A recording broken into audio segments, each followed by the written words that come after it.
നമസ്കാരം നമസ്കാരം. ശ്രീകുമാരേട്ടാ.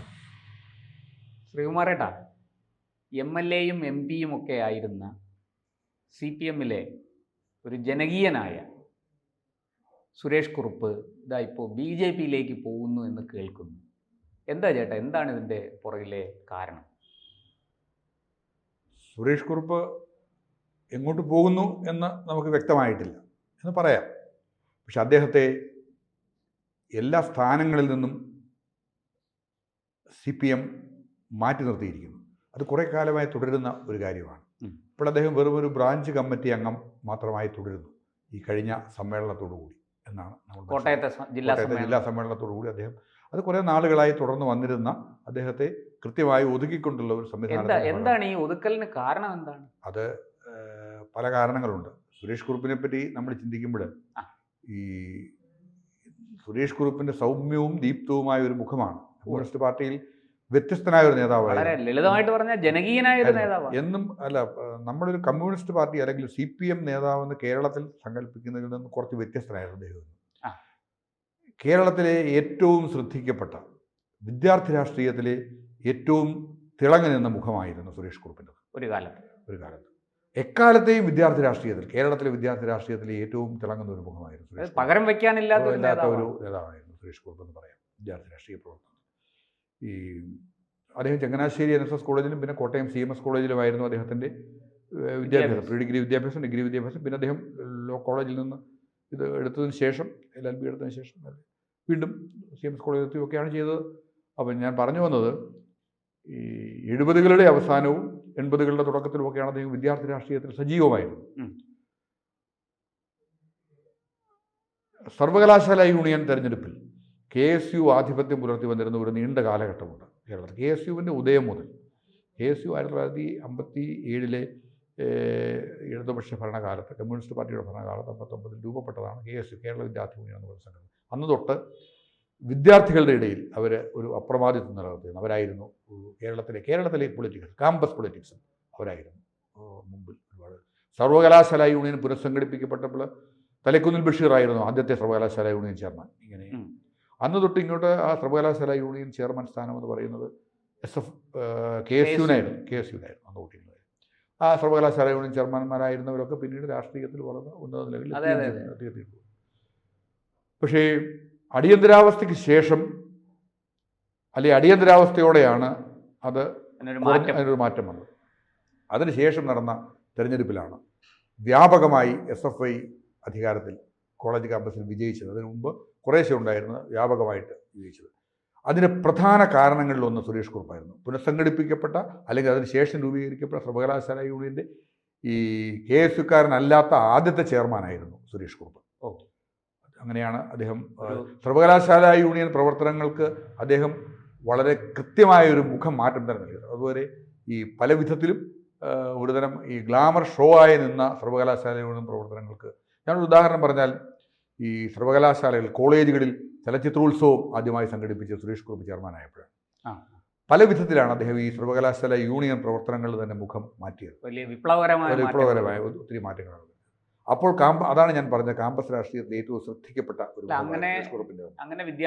അങ്ങനെയാണ് അദ്ദേഹത്തിൻ്റെ വിദ്യാർത്ഥി രാഷ്ട്രീയം അവസാനിക്കുന്നത്. വിദ്യാർത്ഥി രാഷ്ട്രീയത്തിൽ അദ്ദേഹം സജീവമാകുന്നത്.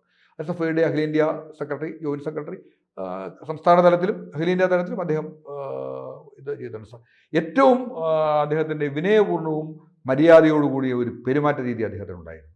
പൊതുവേ ഈ പഴയ കാലഘട്ടങ്ങളിൽ അതായത് KSUക്കാർ ജയിച്ചിരുന്നത് ഈ പെൺപിള്ളേരുടെ വോട്ട് വാങ്ങിച്ചാണെന്നത് ഈ കോളേജ് രാഷ്ട്രീയത്തിൽ പഴയ ഈ കാലഘട്ടം 60കളിലും 70കളിലും ഒക്കെ അങ്ങനെയായിരുന്നു. കാരണം അവർക്ക് SFIക്കാരെന്ന് പറയുന്നവരെ പൊതുവെ പേടിയായിരുന്ന അവസ്ഥ. കാരണം അവരെ പറ്റിയൊരു സങ്കല്പം ഈ സംഘർഷത്തിനൊക്കെ നേതൃത്വം നൽകുന്നവരും പല വിധത്തിൽ. അപ്പോൾ പെൺകുട്ടികളുടെ വോട്ട് എന്ന് പറയുന്നത് KSUവിനായിരുന്നു. അങ്ങനെയായിരുന്നു അവരെ പറ്റി, അങ്ങനെയായിരുന്നു ഒരു കാലത്ത്. അത് കൃത്യമായി മാറി സത്യത്തിൽ ഈ സുരേഷ് കുറുപ്പിൻ്റെ ഒക്കെ നേതൃത്വത്തിലാണ്. സുരേഷ് കുറുപ്പിൻ്റെ ഒക്കെ ഒരു പെരുമാറ്റ രീതിയിലൂടെയാണ് കൂട്ടമായി ഈ പെൺകുട്ടികളൊക്കെ SFIയിലേക്ക് ആ അർത്ഥത്തിൽ അദ്ദേഹം ഒരു മാതൃകാ യുവജന വിദ്യാർത്ഥി നേതാവായിരുന്നു.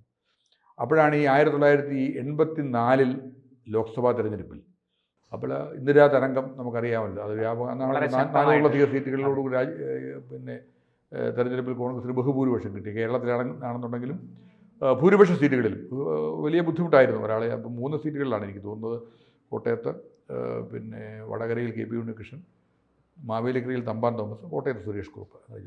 കോട്ടയം എന്ന് പറയുന്നത് ഒരു CPM ജയിക്കാൻ കഴിയാത്ത ഒരു സീറ്റായിരുന്നു.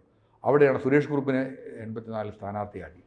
അങ്ങനെ സ്ഥാനാർത്ഥിയായി കഴിഞ്ഞപ്പോൾ അഭൂതപൂർവമായ ഒരു വിദ്യാർത്ഥി യുവജന മുന്നേറ്റം അവിടെ ഉണ്ടായി. സുരേഷ് കുറുപ്പിന് അതുപോലെ ഉണ്ടായി. അങ്ങനെയാണ് അദ്ദേഹം പാർലമെന്റിലേക്ക് ആദ്യമായി തിരഞ്ഞെടുക്കപ്പെട്ടത്. അതായത് ഇന്ദിരാതരംഗത്തെ അതിജീവിച്ചു എന്നുള്ളത്. ആരെയാണ് തോൽപ്പിച്ചത്? അന്ന് അദ്ദേഹം തോൽപ്പിച്ചത് ആരെയാണ്? ഞാനത് രമേശ് ചെന്നിത്തല. അല്ലല്ല, അതിലേക്ക് വരാം. ആദ്യ തവണ എന്തായാലും പിന്നെ അദ്ദേഹം ജയിച്ചു.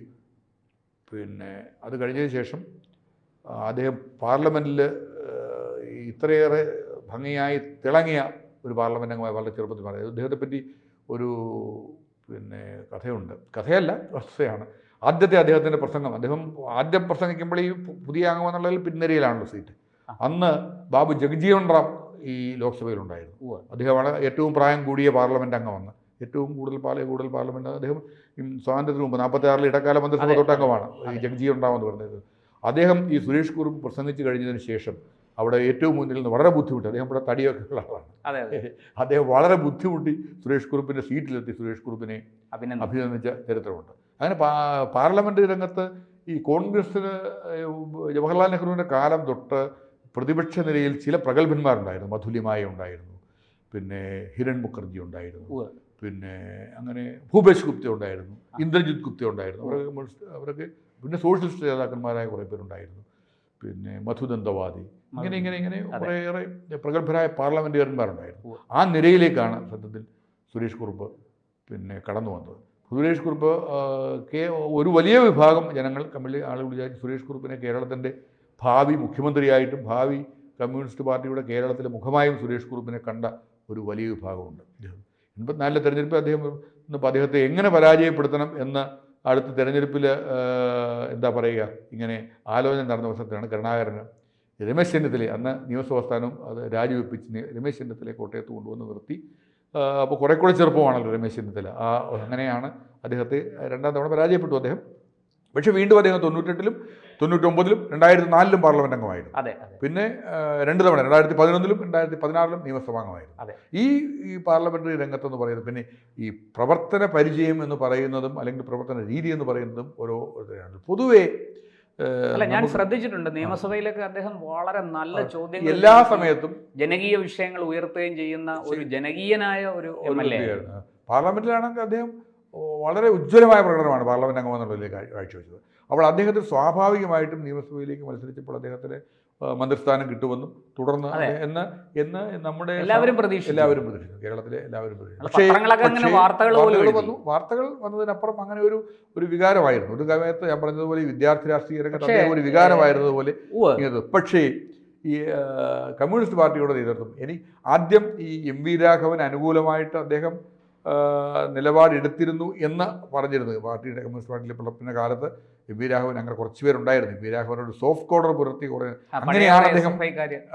അങ്ങനെയാണ് അദ്ദേഹം ഇതിൽ ഒതുക്കപ്പെട്ട് തുടങ്ങിയത് എന്ന് മനസ്സിലാക്കുന്നു. പിന്നീട് അദ്ദേഹത്തെ തിരികെ കൊണ്ടുവന്നത് തന്നെ പിന്നെ VS അച്യുതാനന്ദൻ്റെ ഒരു വലിയ നിർബന്ധത്തിൻ്റെ ഭാഗമായിട്ടാണ് അദ്ദേഹത്തെ തിരികെ കൊണ്ടുവന്നത് തന്നെ. എന്തായാലും അങ്ങനെ ഒരു കാഴ്ചയോ അങ്ങനെ ഒരു മുഖവുമായിരുന്നു അദ്ദേഹം. ഇപ്പോൾ അദ്ദേഹത്തെ സംബന്ധിച്ചിടത്തോളം അദ്ദേഹത്തെ ഈ ചിലരെയൊക്കെ കമ്മ്യൂണിസ്റ്റ് പാർട്ടിയിലും CPM-ലുള്ള ഒരു പ്രത്യേകത അതാണ്. ആളുകളെ ഈ ബുദ്ധി പിടിപ്പിച്ച് നമ്മൾ G. സുധാകരൻ്റെ കാര്യം തന്നെ കണ്ടതല്ലേ, ഒതുക്കി അവരെ ഹർട്ട് ചെയ്തുകൊണ്ട് ഒതുക്കി എന്നുള്ളതാണ്. അതുപോലെ സുരേഷ് കുറുപ്പിനെയും ഹർട്ട് ചെയ്തുകൊണ്ട് ഒതുക്കി വെച്ചുകൊണ്ട് ഒതുക്കി എന്നാണ് നമ്മൾ കാണുന്നത്. സ്വാഭാവികമായും അദ്ദേഹത്തെ കുറച്ച് കാലമായിട്ട് അദ്ദേഹം പാർട്ടിയിൽ അദ്ദേഹത്തെക്കാൾ ജൂനിയറായ പലരെയും കൊണ്ടുവന്ന് അദ്ദേഹത്തെക്കാൾ സീനിയറായി അല്ലെങ്കിൽ ചുമതലകൾ നൽകുകയും അദ്ദേഹത്തിന് കൃത്യമായ ചുമതലകൾ നൽകാതിരിക്കുകയും അവഗണന നേരിടുകയും അങ്ങനെ വേണ്ട സ്ഥലങ്ങളിൽ അദ്ദേഹത്തെ പ്രൊജക്റ്റ് ചെയ്യാതിരിക്കുകയും ഒക്കെ ചെയ്ത് ഒരു പിന്നെ സംസ്കാര സമ്പന്നനായ വളരെ ജനകീയൻ എന്നതിനപ്പുറം അദ്ദേഹത്തിന് കൃത്യമായ കാഴ്ചപ്പാടുകളുള്ള വളരെ കൃത്യമായ കാഴ്ചപ്പാടുകളുള്ള ഒരു നേതാവ്. ഞാൻ എൻ്റെ ചോദ്യത്തിൻ്റെ തുടക്കത്തിലേക്ക് വരാം. അദ്ദേഹം BJP-യിലേക്ക് പോകാൻ സാധ്യതയുണ്ടോ? അദ്ദേഹം ഒരു സജീവ രാഷ്ട്രീയ പ്രവർത്തകനായി കുറച്ചു നാൾ മുമ്പ് അങ്ങനെ ഒരു വാർത്ത കേട്ടിരുന്നു. എനിക്ക് തോന്നുന്നു അദ്ദേഹം അങ്ങനെ എന്തെങ്കിലും ചെയ്തേക്കും എന്നാണ്. കാരണം കോൺഗ്രസ് രാഷ്ട്രീയത്തിൽ അദ്ദേഹത്തിന് തിരിച്ചു പോകാൻ കഴിയില്ല.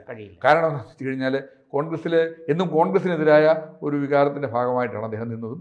അപ്പോൾ അതുകൊണ്ട് കോൺഗ്രസ് രാഷ്ട്രീയത്തിൽ കോൺഗ്രസ് രാഷ്ട്രീയത്തിലേക്ക് പോകാൻ അദ്ദേഹത്തിന് സാധ്യതയില്ല. പക്ഷേ തികഞ്ഞ അദ്ദേഹം BJPയിലേക്ക് പോകാനുള്ള സാധ്യത നമുക്ക് തള്ളിക്കളയാനും ഒരു കാരണവശാലും പറ്റില്ല. കാരണം എന്തായാലും അദ്ദേഹത്തെ പോലെയുള്ളവരെ ഒതുക്കുന്നത് ബുദ്ധിമുട്ട് കമ്മ്യൂണിസ്റ്റ് പാർട്ടി CPM മനസ്സിലാക്കും എന്നാണ് ഞാൻ കരുതുന്നത്. ഇങ്ങനെയാണ് കരുതുന്നത്. എന്തായാലും CPM അത് മനസ്സിലാക്കുകയോ മനസ്സിലാക്കാതിരിക്കുകയോ ചെയ്യട്ടെ, അത് അവരുടെ കാര്യം. പക്ഷേ സുരേഷ് കുറുപ്പ് എന്ന് പറഞ്ഞ തികച്ചും ജനകീയനായ ഒരു നേതാവിനെ ഇങ്ങനെ ഒതുക്കി മൂലക്കിരുത്തുന്നത് ശരിയായ കാര്യമല്ല. അദ്ദേഹത്തിന് ഇനിയും രാഷ്ട്രീയ പ്രവർത്തനത്തിന് അവസരമുണ്ട്, അതിന് അദ്ദേഹത്തിന് കഴിവുണ്ട്, അതിനുള്ള ആരോഗ്യവും തീർച്ചയായിട്ടും. അങ്ങനെയുള്ള ഒരാളിനെ എന്തിൻ്റെ പേരിലാണെങ്കിലും ശരി ഇങ്ങനെ ഒതുക്കുന്നത് നല്ല കാര്യമല്ല. അത് ആ പാർട്ടിക്ക് വലിയ ദോഷം ചെയ്യും. ഇനി അദ്ദേഹത്തിൻ്റെ ഈ പൊതുപ്രവർത്തനം തുടരാനായിട്ട് ഏതെങ്കിലും ഒരു പാർട്ടിയിൽ ചേർന്നാൽ അദ്ദേഹത്തെ കുറ്റം പറയാൻ സാധിക്കില്ല. അങ്ങനെ ചെയ്താൽ അത് ജനങ്ങൾക്ക് ഒരു നേട്ടമാണ്. അദ്ദേഹം പൊതുരംഗത്ത് സജീവമായിട്ട് ഉണ്ടാകുന്നത് ഒരു നല്ല കാര്യം തന്നെയാണ്. ജനങ്ങൾക്ക് അതുകൊണ്ട് പ്രയോജനമാണ്. അങ്ങനെ ഉണ്ടായിത്തീരട്ടെ എന്ന് നമ്മളും ആഗ്രഹിക്കുന്നു, ഏത് പാർട്ടിയിലാണെങ്കിലും. നന്ദി.